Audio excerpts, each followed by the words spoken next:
Nержaveka polati qanday paydo bo'ladi? Nega oddiy temirlar tez zanglab, chirib ketadi-yu, lekin nержавека buyumlari yaltirab turaveradi?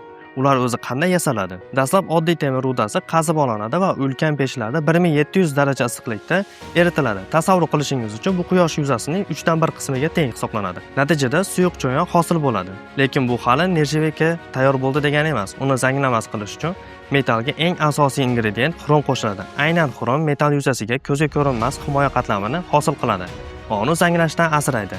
Yaltirab turish uchun esa maxsus miqdorda nikel qo'shiladi. Keyin esa metall ichidagi keraksiz chiqindilarni yo'qotish uchun unga argon va kislorod gazi yuboriladi. Shunda po'lat mutlaqo toza va sifatli holatga keladi. Oxirida bu qizigan metall preslanib, biz bilgan simlar va listlar holatiga keltirilib, kislotada tozalanadi va yaltiratib sayqallanadi. Mana shunday murakkab yo'lni bosib o'tib, shunaqangi chiroyli jihozlarga aylanadi. Video yoqqan bo'lsa, like bosishni va nержавека jihozlari bo'yicha foydali ma'lumotlarni o'tkazib bormaslik uchun sahifamizga obuna bo'lishni unutmang.